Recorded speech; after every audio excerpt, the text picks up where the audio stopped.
Hello and welcome. Today we're going to be doing a little mini sequence that is going to help us open up our hips, and if you decide to hold the poses for a little bit longer, maybe 3 to 5 minutes, this can actually turn into a yin yoga sequence. But for now, we're just going to do about a 10-minute practice just to get our body moving and release some tension and maybe even some pent-up emotions from the hips, the inner thighs, the outer glutes, etc. So we are going to start out in child's pose. Go ahead and come into a tabletop position on your mat. And from here, you're going to bring your big toes to touch, widen your knees, just about the same width of your yoga mat here. Lean back towards your heels, reach out in front of you with your hands, and bring your forehead to the mat. And just breathe here. Go ahead and keep that pose for about 5 more breaths. And when you do breathe, imagine that you are moving the oxygen into all of your back body. So breathe in to your shoulders, your back, your arms. Feel your back ribs expanding every time you breathe in, and relaxing back towards your spine every time you breathe out.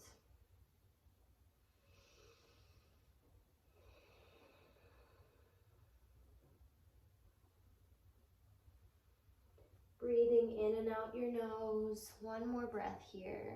And it's totally okay if your bottom does not touch your heels. And from here, go ahead and bring your hands back up towards your face to push yourself off of the floor.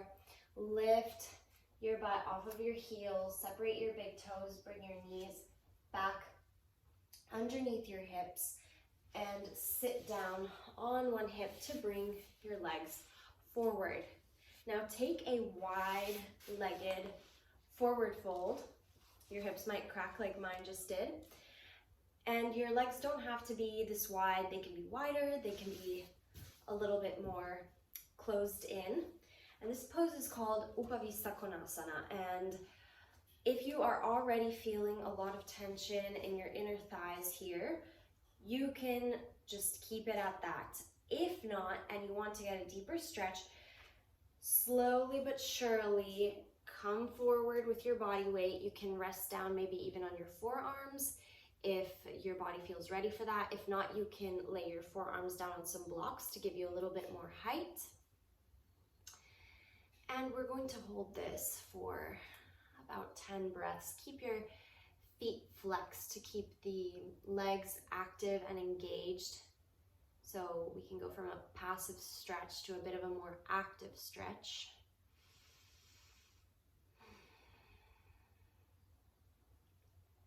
And if you feel ready, you can come down a couple of inches or so, using your breath as a guide,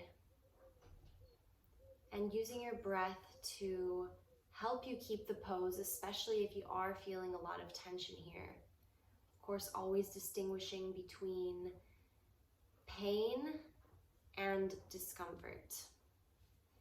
And if it's in your practice, you can reach all the way forward, or maybe even grabbing your big toes with your peace fingers, middle finger and index finger, and reaching forward from here. One more breath here. And then from wherever you are, slowly coming up on an inhale. And helping yourself maybe with your hands to bring your feet back in together. And we'll go into Gomukhasana together. So starting with the right leg on top, we bend the left leg underneath the right thigh. Place your right foot over your left knee. If you're already feeling an intense stretch here in your outer glutes, this may be enough for today. If not, you can cross your knees over completely, or as much as you can, until they're stacked one on top of another. Now, for example, I still have to ease into this pose for today. I'm feeling a lot of tension here. Might even be some emotions that I need to move through, which often happens actually when we have any pent-up tension inside. This can get stored in our hips. So I'm going to place my foot back on the mat for now. And if you would like to get a stretch in your shoulders, you can also add the arms. So from here, inhale, lift your right arm up. Exhale, bend the elbow behind your head.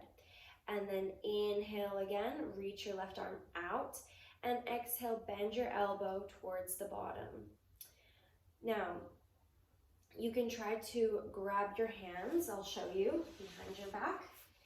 If they're not touching, that's completely fine. So this is how you would grab your hands. If you feel like there's some space here, you can always grab a scarf or a strap, or just leave them here. But if you were to grab a strap, here I have a special guest. If you were to grab a strap, you would grab it in your right arm first, or whichever arm is going up, bend the elbow, and then you grab it from the other side with your other hand. And you use this to help you inch your way towards reaching both hands. I hope you can see this because the strap is gray, my shirt is gray. And from wherever you are, just hold that. 5 more breaths here. Trying to keep your chest nice and lifted.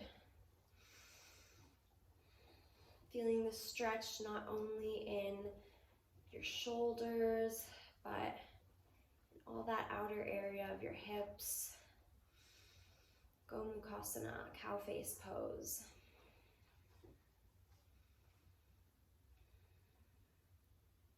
And from here, let's release the arms first. So go ahead and release your top arm, your bottom arm, and then your right leg and your left leg.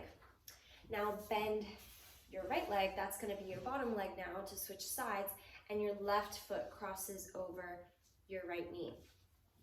Again, feel free to keep the pose here, and actually another option, if maybe you're even having trouble getting your foot across your knee, is to straighten the bottom leg. So in this case, our right leg. And once you've decided on your variation for the legs, again, a more intense option is to cross both knees completely over. This time, we're bringing our left arm up. Exhale, bend the elbow. Inhale, open up the right arm. Exhale, bend the elbow towards the bottom. And see if you can reach your hands and clasp them together. If not, grab a strap or keep them with a little bit of separation. That's totally fine.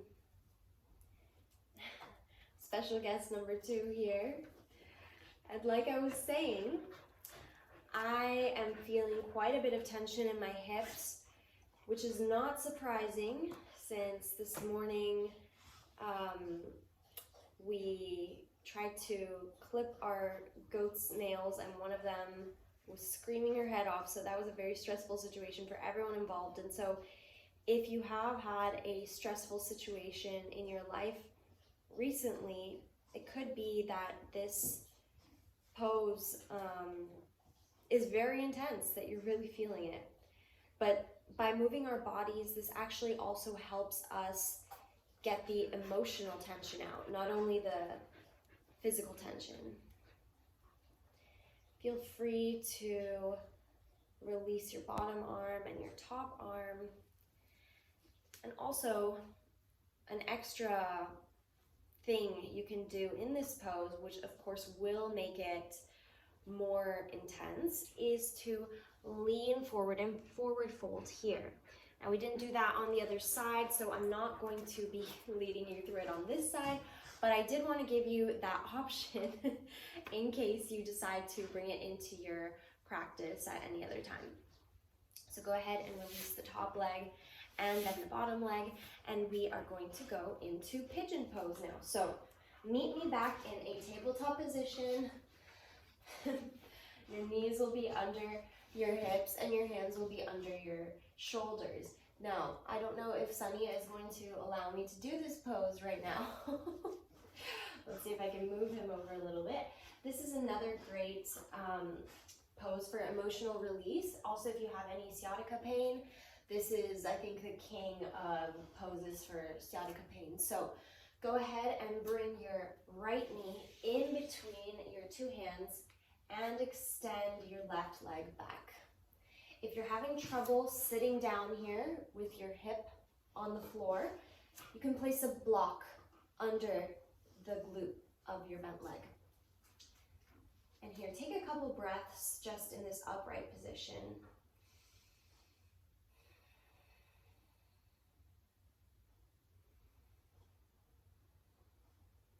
And then you can start folding forward here as well.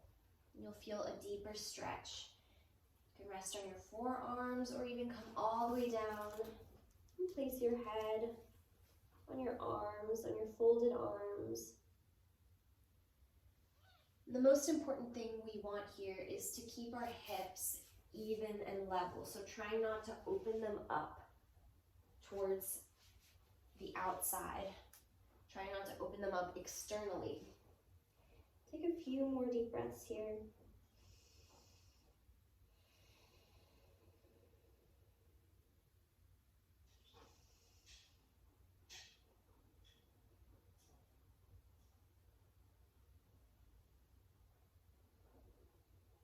And on your next inhale, slowly come back up to the palms of your hands and start shifting your weight backwards to bring your knee back under your hip.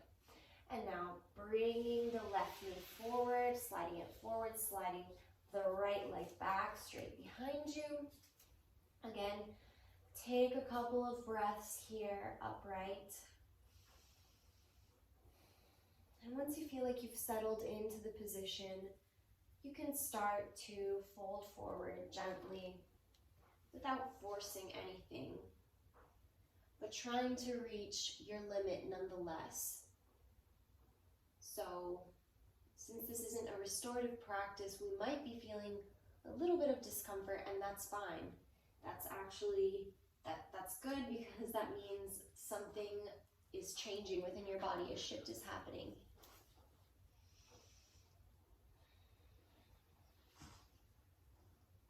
Allow yourself to relax as much as you can in this pose, directing your breath towards the area of your body that you're stretching. I don't know if you have a fur baby giving you a foot bath like I do.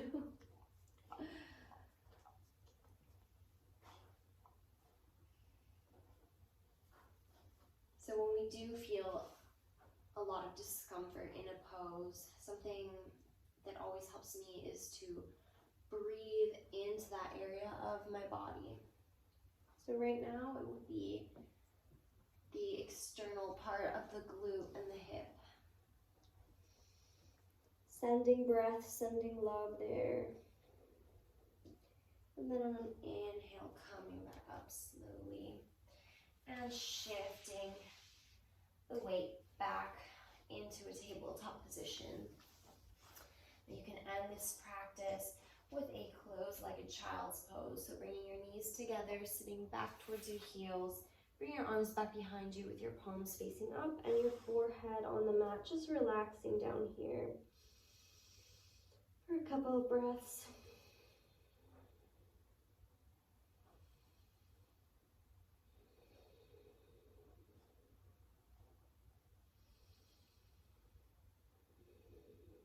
Take as much time as you need in this child's pose. But to come back up, you can just place your hands by your face to push yourself back up gently.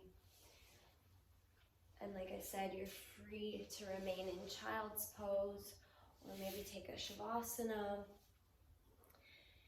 If not, if your practice ends here with me, I'd like to remind you again that if you want to repeat all of these poses and maybe hold them a couple of minutes each, this will become a yin yoga practice. And the longer you hold the pose, the more you will get out of it.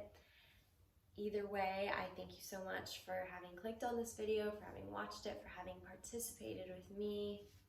Sending you so much love and relaxation. Namaste.